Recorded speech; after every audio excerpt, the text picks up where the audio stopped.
Buenas tardes, jóvenes. Vamos a ver el día de hoy lo que es hemostasia.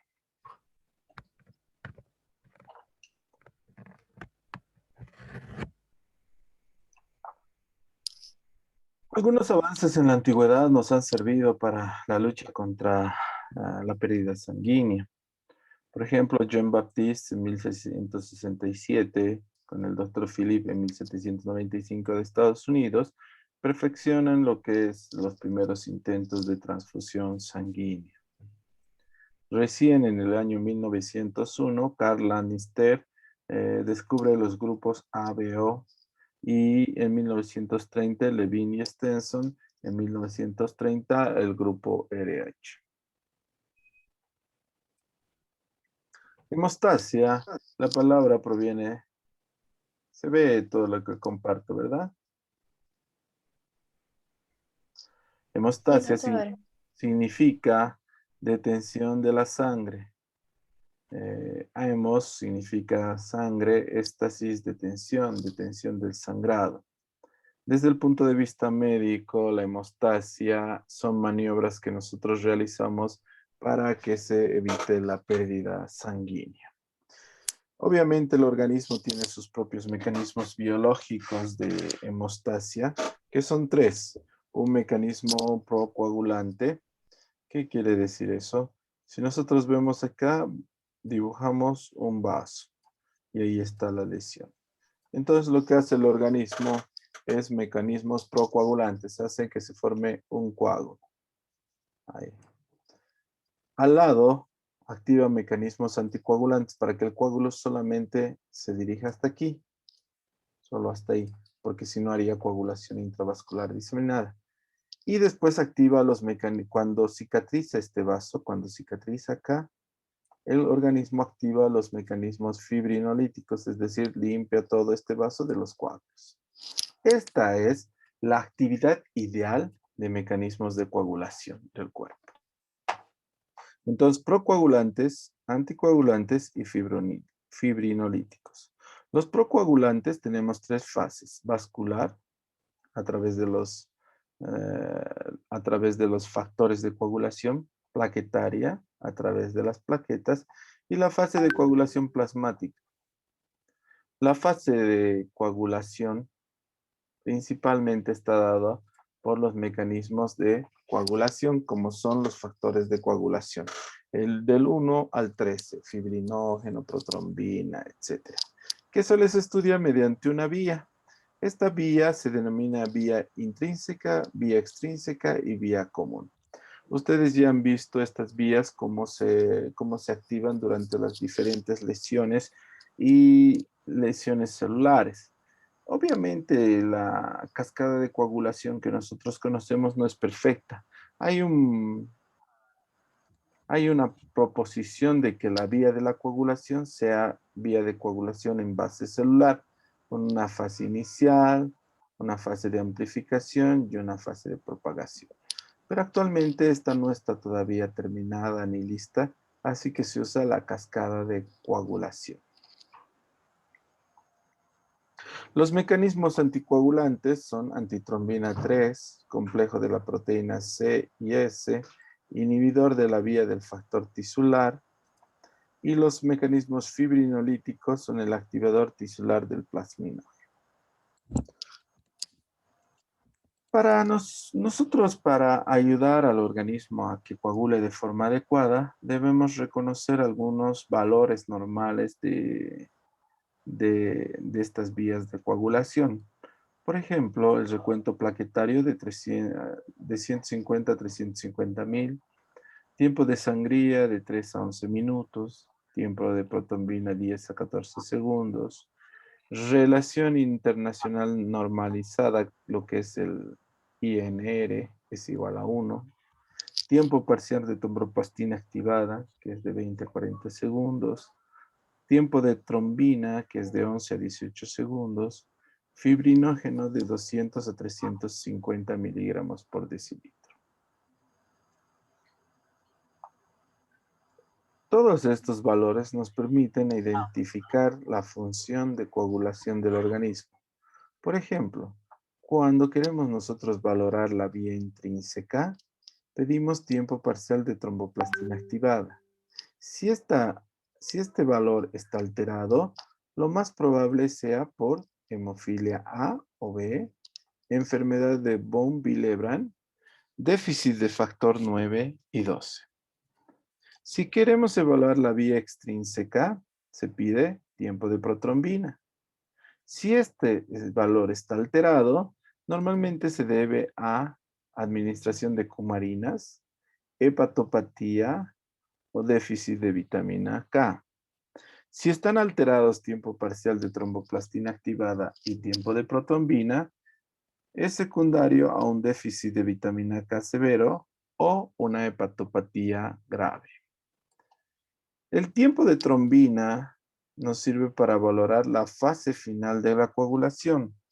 Si el tiempo de trombina está aumentado, se debe a que el paciente está recibiendo heparina o presenta coagulación intravascular diseminada. Estos son los mecanismos que tiene el organismo para hacer hemostasia. Todo eso ustedes lo conocen, lo han revisado, solamente era para un recuerdo. Desde nuestro punto de vista, la hemostasia cumple 3 objetivos en la parte médica y quirúrgica. Primero, evitamos la pérdida de sangre. Segundo, mantenemos el campo operatorio limpio. Y tercero, evitamos la formación de hematomas. Cuando nosotros evitamos la pérdida de sangre, evitamos el shock hipovolémico del paciente. Cualquier sangrado excesivo va a desencadenar una patología que nosotros conocemos como shock. La hemostasia podemos usar 2 tipos, temporarias o definitivas. Obviamente, como su nombre dice, las técnicas temporarias es que actúan un tiempo. Las definitivas es que de forma indefinida. ¿Cuáles son los procedimientos temporarios de hemostasia? El torniquete, el manguito neumático, hipotensores periféricos, vasoconstrictores de aplicación general, vasoconstrictores de aplicación local, distensión de tejidos, compresión digital momentánea, ligadura y pensamiento. También son hemostáticos temporadas las posiciones. Si está sangrando en miembro inferior y elevamos por encima del corazón, va a disminuir el sangrado. Si nosotros hacemos compresión manual, va a disminuir los sangrados. Además de hacer compresión, elevo el miembro, ya con eso va a disminuir más todavía el sangrado. Tenemos que tener mucho cuidado en hacer compresiones. Por ejemplo, esta, que es una compresión digital momentánea, está mal aplicada en la epistaxis. Tiene que ser de arriba hacia abajo y por debajo de los huesos propios de la nariz. Si continúa la epistaxis, se hace taponamiento anterior.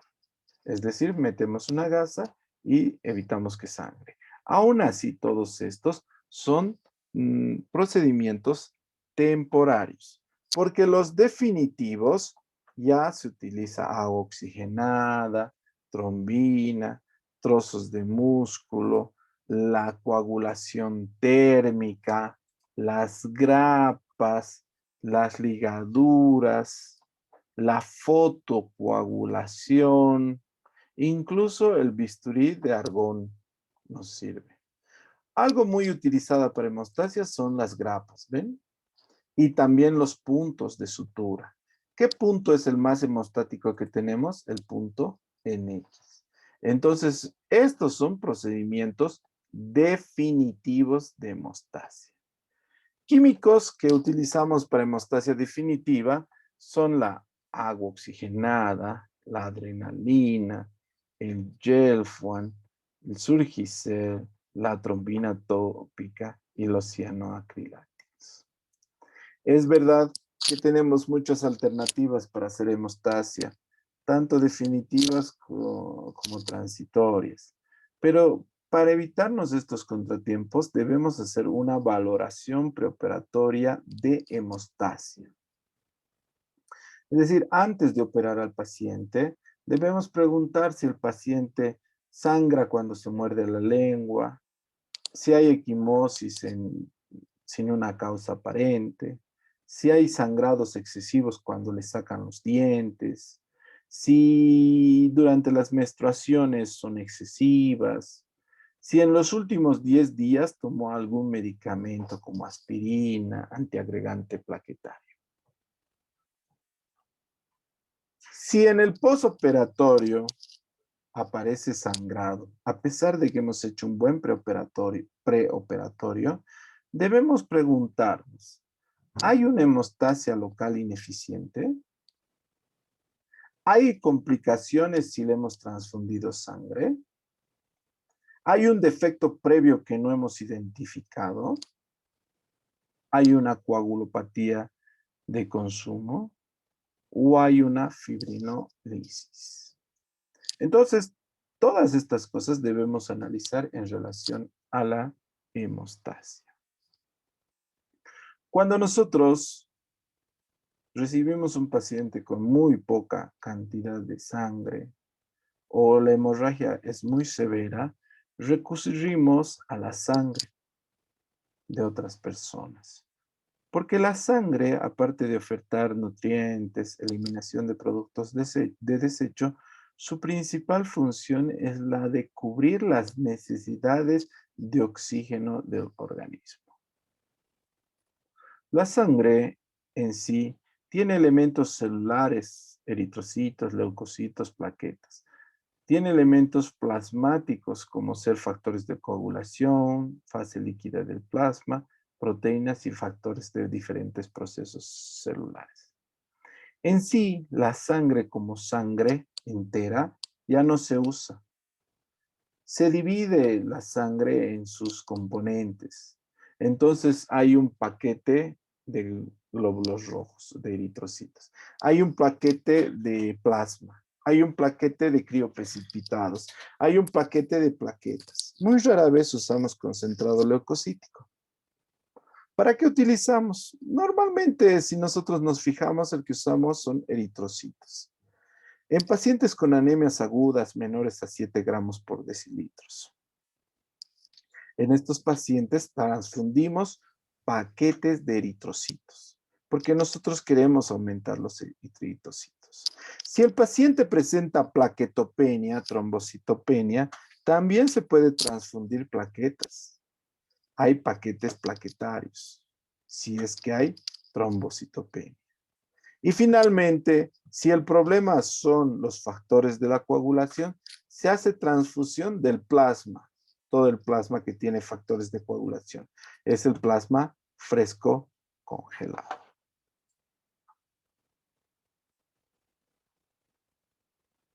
¿Alguna duda, pregunta, jóvenes?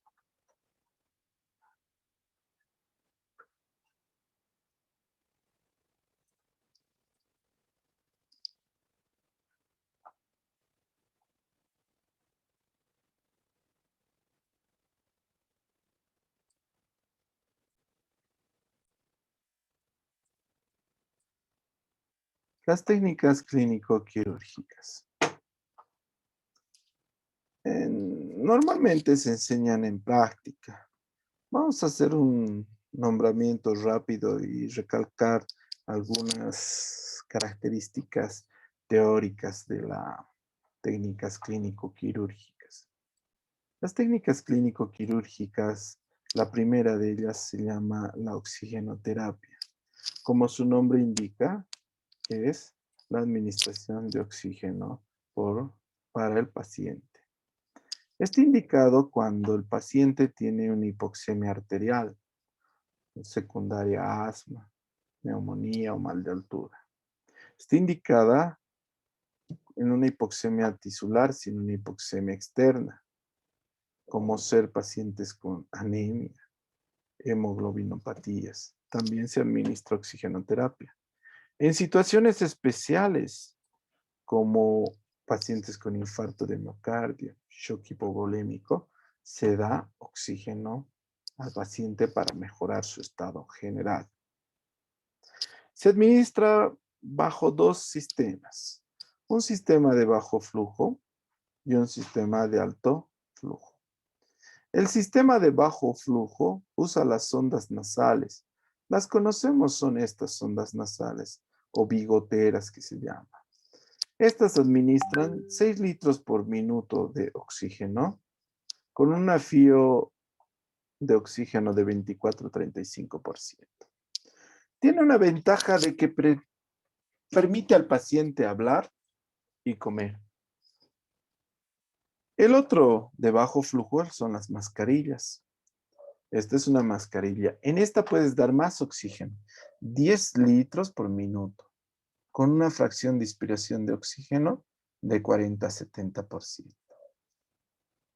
La ventaja es que a los pacientes que tienen una respiración bucal, puede servirles para darles oxígeno. Se da mayor cantidad o concentración de oxígeno.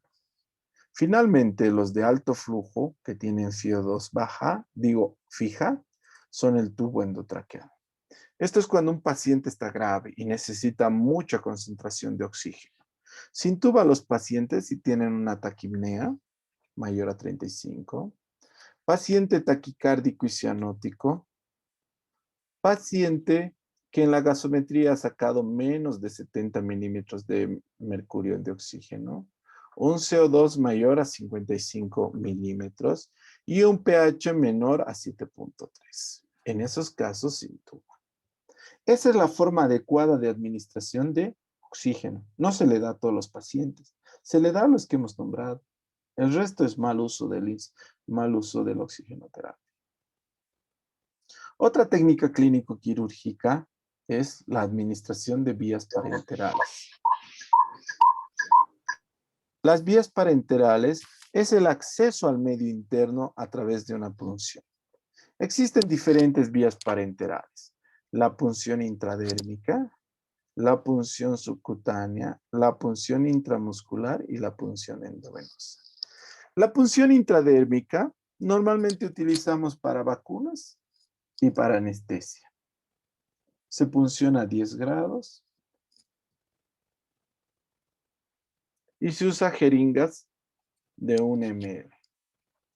La punción subcutánea se usa jeringas de 1 ml. La punción es a 45 grados en relación a la piel y nos permite administrar medicamentos como heparina, insulina y otros a nivel periumbilical. La punción intramuscular es más conocida. Se inyecta a 90 grados, especialmente en la región glútea o dorsolumbar. Nos permite administrar varios tipos de medicamentos, analgésicos, antibióticos, vitaminas, vacunas, etc. Y la otra vía es la de venopunción. La venopunción nos permite utilizar o comunicar la vía externa con la vía venosa periférica. Utilizamos para muestras de laboratorio, para administración de medicamentos, para administración de fluidos, para nutrición parenteral parcial, para anestesia y monitorización bioquímica.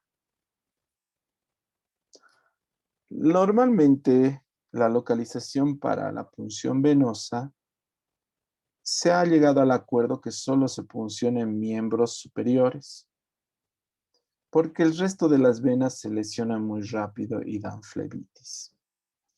El equipo es muy sencillo, una torunda de alcohol, torniquete, aguja hipodérmica, catéter y jeringa. Si no podemos canalizar una vía periférica, porque el paciente está choqueado o el paciente es muy gordito y no se ve las venas, la alternativa es el catéter venoso central, ya sea por vía subclavia o yugular interna. Quiere decir, es una punción de la vena subclavia o la yugular interna. Y con eso llegamos a lo que conocemos como vía venosa central. Esta vía venosa central nos permite administrar rápidamente gran cantidad de líquidos. Nutrición parenteral total, marcapaso cardíaco, catéter de Schwann-Gahn, nos permite medir presión venosa central y administrar medicamentos vasoconstrictores. Está contraindicado cuando hay deformidad de la zona o imposibilidad de tolerar las complicaciones. Después de colocar la vía venosa central, se debe auscultar ambos campos pulmonares. Se debe sacar radiografía de tórax, cambiar diariamente las gasas y si hay fiebre mandamos a hemocultivo. Antiguamente usábamos otro procedimiento de acceso a las venas que se llamaba venodisección. La venodisección es quirúrgicamente entramos a la vena. En el adulto actualmente se utiliza la vena cefálica o basílica por encima del pliegue del codo y en los niños se usa la safena interna a 2 centímetros por encima y el medio del maleolo interno. ¿Qué se hace? Se hace un corte, se localiza la vena, se hace una ligadura definitiva distal y una ligadura transitoria proximal. Se corta parcialmente la vena, se introduce el catéter a la vena y se saca por contraabertura el catéter y se cierra. Y con eso tenemos una vía venosa periférica. Antes se usaba esta venodisección porque no había la alternativa de catéter central. Actualmente tenemos la alternativa de catéter venoso central. La sonda nasogástrica es otro tipo de procedimiento clínico quirúrgico. Consiste en comunicar el exterior a la vía digestiva superior a través de las sondas. Esta es una sonda tipo Levin. Existen las sondas de Faucher y existen las sondas de Sengstack-Blackmore. La sonda de Sengstack-Blackmore se utiliza en hemorragia digestiva alta. La sonda de Faucher se utiliza para intoxicaciones por órganos fosfóridos. Intoxicaciones, cuando el paciente se mete algún veneno al estómago, se hace el lavado gástrico con la sonda de Faucher. Las más utilizadas actualmente son estas sondas nasogástricas tipo Levin. Están indicadas para nutrición enteral, lavado gástrico, pre y postoperatorio, descompresión gástrica como método diagnóstico y protección de la vía aérea. Está contraindicado, es decir, no se debe poner sonda nasogástrica cuando hay obstrucción nasofaringea, cuando hay trauma maxilofacial, cuando hay presencia de fístulas esofágicas, cuando hay presencia de divertículos esofágicos, perforación esofágica, coagulopatía no controlada, ingestión de ácidos o álcalis, varices esofágicas. En ese caso está contraindicado el poner sonda nasogástrica. Las complicaciones de colocación de sonda nasogástrica son leves y severas. Las leves son epistaxis, otitis, sinusitis. Las severas son neumonías, broncoaspiración, traumatismos, falsas vías. Si podemos colocar sonda nasogástrica, obviamente también utilizamos sondas rectales. La sonda rectal es mucho más sencillo la colocación. No existen muchas curvaturas ni esfínteres muy difíciles de atravesar. Normalmente lo utilizamos para hacer proctoclisis, tanto en ancianos como en niños. Los ancianos y niños tienen a veces impactaciones fecales que solo se pueden mejorar con el sondaje rectal. Otra técnica, procedimiento clínico quirúrgico, es el cateterismo vesical, que consiste en comunicar el exterior a la vejiga a través de la uretra, femenina de 6 centímetros, masculina 16 centímetros. Se introduce la sonda a través del meato urinario. En el hombre el meato urinario se encuentra en la punta del glande. El meato urinario en la mujer se encuentra entre el clítoris, orificio vaginal y los labios menores. Es muy importante recordar eso. Entonces se coloca las sondas. Estas sondas pueden ser sondas Nelaton de una sola vía, como estas, que solamente son tubos para tomar una muestra o para vaciar de orina, nada más. O pueden ser sondas que tienen balones, como esta, sonda Foley. Si ustedes observan, tiene un balón en la punta que se mantiene inflado para mantener su posición dentro de la vejiga. Estas sondas pueden ser de látex o pueden ser de silicona. Cuando son de silicona, pueden permanecer dentro del paciente más tiempo, casi un mes. Entonces, las de silicona pueden ser de 2 vías o de 3 vías. Las de látex también pueden ser de 2 vías o de 3 vías. ¿Para qué sirve esta tercera vía? La primera vía, esta sirve para inflar el balón. Esta se comunica con este orificio, es decir, vacía la orina. Y esta tercera vía, la chiquitita, puedes introducir soluciones como solución fisiológica. ¿Para qué? Se utiliza en los pacientes que tienen sangrado vesical, ya sea por patología o posoperatorio. Entonces creas un circuito y no dejas que la sangre se acumule dentro de la vejiga. Está indicado el sondaje vesical cuando hay hiperplasia prostática en los varones, cuando hay cirugías en la pelvis, en el pre y en el postoperatorio, cuando existe hematuria, cuando necesitamos hacer un control de diuresis o hacer laboratorio en pacientes graves. Está contraindicado la sonda Foley cuando existe fractura de pelvis. Está contraindicado cuando hay una infección muy cercana al lugar de cateterismo. Cuando hay alteraciones anatómicas como hipospadias. En estos casos, el paciente se le hace punción suprapúbica, es decir, por encima del pubis se llega a la vejiga. Otra técnica clínico-quirúrgica son la curación de las heridas. Las heridas se dividen en diferentes formas. Puede haber heridas limpias o heridas contaminadas. Puede haber heridas menores o heridas mayores. Estas heridas menores, normalmente solo hacemos una curación simple. Lavado de manos médico, lavamos la herida con solución, sacamos toda la basura de la herida, protegemos la herida con gas estéril y aplicamos una dosis de antitetánica. En las heridas grandes, aparte de todo eso, se hace un procedimiento de síntesis o de reparación. Para hacer este procedimiento de síntesis o reparación, se debe anestesiar al paciente. Se debe poner anestesia. Entonces, ¿cuáles son este tipo de heridas? La única forma de aprender a curar es viendo. Esta herida, si ustedes observan, es una herida grave de rodilla.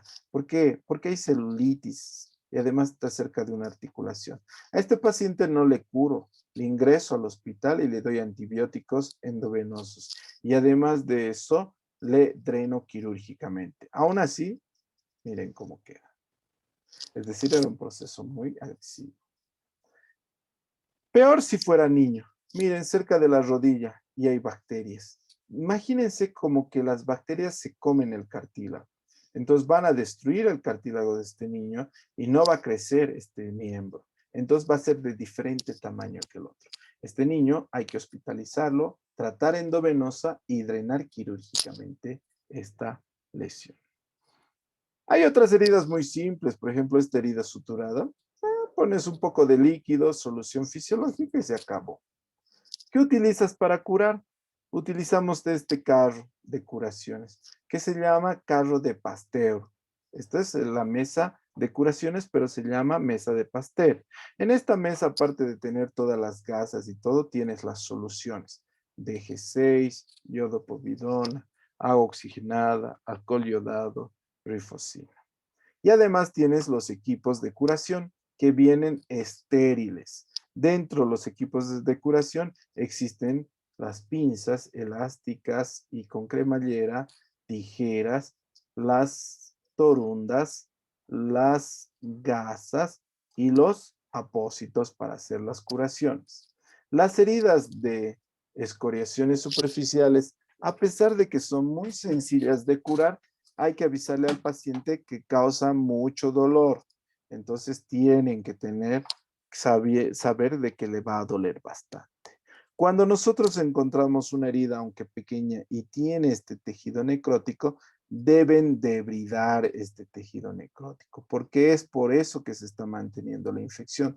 Donde hay tejido muerto, normalmente hay replicación bacteriana. Cuando ven una herida y ven que hay una masa, algo que no está saliendo bien, abran 2 puntos. De aquí se abrió 2 puntos y lo que salió fue coágulos de sangre. No hicieron una buena hemostasia. Obviamente hay que aprender a diferenciar los pacientes. Por ejemplo, si vos debridas en este paciente, lo único que vas a hacer es lastimarle. ¿Por qué? Porque esta es una úlcera por radioterapia. Esto no se va a curar debridando. Esta señora tiene una cáncer estadio 4 de útero. Le han hecho radioterapia y se ulcerada. No hay que debridar. Un poco de antiséptico y pare. Lo mismo en úlceras diabéticas o en úlceras varicosas. Si tú frotas, si tú debridas, lo único que vas a hacer es irte más profundo. Porque el problema no es la debridación, el problema no es la infección, el problema de este pie es la mala circulación que tiene. En el resto, en quemaduras de tejidos, se puede debridar, no hay ningún problema.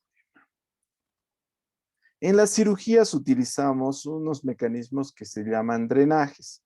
Este drenaje idealmente tiene que ser suave, flexible, no irritante y que no altere la composición del material a drenar y que tenga un sistema cerrado. Los diferentes tipos de drenaje se clasifican por su finalidad, por su mecanismo de acción, por su extensión, por su número, por su material. Pero la mejor clasificación de los drenajes es de acuerdo a su mecanismo de acción. Pueden ser simples, como el drenaje Penrose, que funciona bajo capilaridad, por capilaridad saca el líquido. O pueden ser drenajes tubulares que sacan el líquido por gravedad, o finalmente pueden ser por presión negativa, como son el Hemovac y el Jackson Pratt. Existe otro drenaje en sello de agua, que es el drenaje torácico, pero eso ya es para tórax. ¿Hay complicaciones del uso de drenaje? Sí. Interfieren en la función del órgano, interfieren en la cicatrización, comprimen los tejidos. Por ser un cuerpo extraño, hay riesgo de infección. ¿Dudas? Bueno, ese tema no es muy complicado porque hay que revisar las partes técnicas, van a ir revisando en sus prácticas, que son todo lo que es técnicas clínico-quirúrgicas. ¿Alguna duda, pregunta, jóvenes, hasta acá? Doutor, Sí, dígame. usted falou que a sonda nasogástrica também serve para método de diagnóstico, sim? Sí. Que tipo de diagnóstico? ¿Qué diagnosticas con la sonda nasogástrica? Tuberculosis. ¿Cómo? Ahí está bien. ¿Cómo? No olviden que la tuberculosis se diagnostica por esputo, por secreción bronquial, esa flema que sale de la garganta. Entonces, cuando vos le pides al paciente que te mande una muestra de esputo, él tiene que carraspear, así, sacar esa flema de ahí adentro. Al principio los pacientes te mandan saliva y no sirve para hacer la prueba. Entonces el adulto aprende con el tiempo. ¿Cómo le enseñas a mandar muestra de esputo a un niño, a un bebé? Entonces, lo que se sabe es que todo el día nosotros deglutimos secreción bronquial y toda la noche también. Entonces, a las 6 de la mañana vas donde el niño, le pones sonda nasogástrica, le pones 10 cc de agua destilada y aspiras y ahí vas a sacar lo que ha deglutido el, el moco bronquial. Y con eso se diagnostica. También nos sirve para diagnosticar hemorragia digestiva alta. Metes la sonda, sale sangre, está diagnosticada la hemorragia digestiva alta.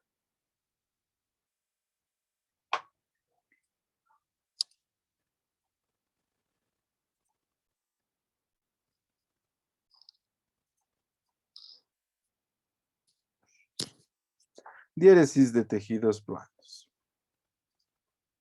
Un procedimiento quirúrgico tiene tres partes principales: la diéresis, operación propiamente dicha y síntesis. Hoy vamos a ver este paso que es la diéresis. La diéresis es una maniobra instrumental realizada por el cirujano para atravesar los tejidos mediante el uso de bisturí frío o eléctrico. La disección es un acto de poner en evidencia un órgano o estructura por separación de planos.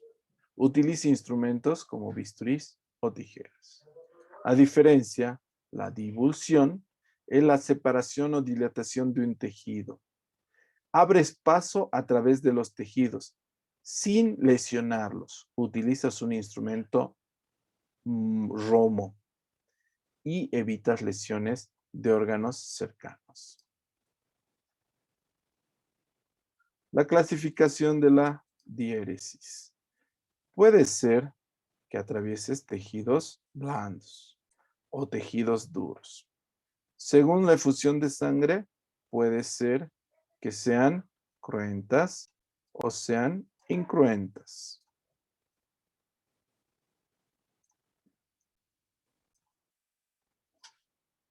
¿Qué instrumentos utilizamos? Por suerte ya conocemos los instrumentos de diéresis. Son el bisturí número 3, bisturí número 4 y bisturí número 7, con sus hojas independientes. 18, 19, 25, 15, 14 y 12. De la 10 a la 15 son para el mango número 3 o el 7. De la 18 a la 25 son para el mango número 4 o 4L. Cuando montas el mango y la hoja, se hace con un portaagujas de esta manera. Cuando agarras para cortar el bisturí, agarras como si fuera un lapicero para cortes de precisión. Como si fuera un arco de violín para cortes magistrales largos. Como si fuera un cuchillo de mesa para cortes profundos. Y da el filo hacia arriba, nunca utilizamos, pero teóricamente para cortes en dirección contraria, hacia vos cortas, hacia ti cortas. Otro instrumento que utilizamos son las tijeras. Ya conocemos la tijera de Mayo y la tijera de Metzenbaum, que pueden venir con puntas romas, con punta mixta o con puntas agudas. Pueden ser rectas o curvas. Existen unas tijeras que son las anguladas, que son las tijeras de Potts, que nos sirven para cortar tejido tubular. Las pinzas son pinzas elásticas que nos sirven para tomar los tejidos. Existen pinzas como la anatómica y la quirúrgica. Y también las pequeñas, que son las pinzas Adson con dientes y Adson sin dientes. Para cortar la piel, al inicio los cirujanos trazan una incisión. Para trazar la incisión se marca con azul de metileno. Se secciona la piel. Entonces, seccionamos la piel. Ahí seccionamos la piel. Se hace un despegamiento cutáneo. y se expone los tejidos profundos. La incisión tiene que, si es horizontal, se incide o se corta de izquierda a derecha. La tensión debe ser mantenida por el cirujano y el primer ayudante. ¿Ven cómo jalan los dos acá? Entonces se mantiene la incisión. La ejecución debe separarse el corte, es decir, se debe cortar en diferentes planos, la piel, el tejido celular subcutáneo, el músculo y la aponeurosis. Cuando nosotros iniciamos la incisión, empezamos a 90 grados, Cuando avanzas, pones el mango a 45 grados. Y cuando terminas a 90. Entonces, de esta manera cortas en forma de un cuadrado, ¿ven? Aprovechas toda la incisión. Si no respetas eso, miren, haces un embudo, no es un cuadrado ya. Y entonces para operar necesitas incisiones más grandes. Mientras cuando empiezas a 90, avanzas 45 y terminas 90, es un cuadrado. Aprovechas toda la herida. En este no se aprovecha toda la herida. Muchas veces para proteger el tejido profundo, durante el corte se mete los dedos por debajo. O más adecuadamente se usa la sonda acanalada. Esta sonda acanalada, ¿cómo? Miren, se mete la herida y por encima se corta. Lamentablemente, el bisturí frío solo corta, no coagula. Después de la piel, se debe seguir el corte con el bisturí eléctrico. ¿Para qué? Para evitar el sangrado. Entonces, piel con bisturí frío y celular subcutáneo ya cortas con bisturí eléctrico. ¿Por qué? Porque si tú sigues cortando con bisturí frío, miren, empieza a sangrar mucho. Miren, tanto sangre. Y aquí no sangraba nada. Y aquí profundizas y ya está sangrando. Entonces, ese es un problema. El bisturí eléctrico ya sabemos que tiene lapicera y placa que ya hemos revisado. El electrobisturí tiene ventajas. Al mismo tiempo que cortar, coagula.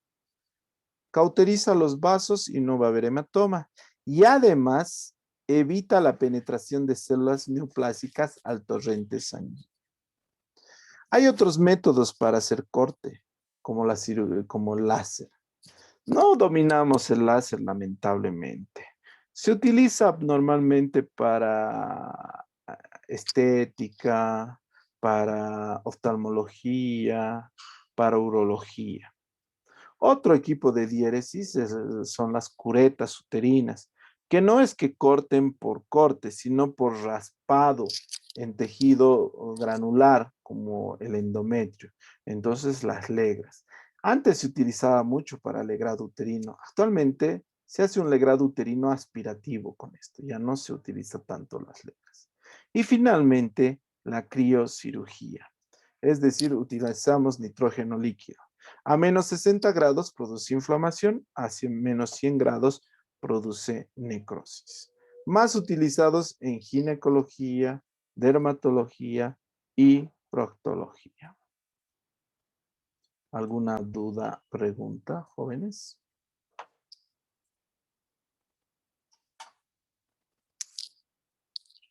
Bueno, la próxima clase vamos a basar síntesis. De ahí nos faltaría apósitos y traqueostomía, y con eso serían los temas para el primer parcial. ¿Listo? Síntesis y apósito la próxima clase, y traqueostomía el 7 y examen el 13. ¿Ok? No sé si tienen alguna duda o pregunta. Pónganme sus nombres en el chat. Y por mi parte, el día de hoy sería todo eso.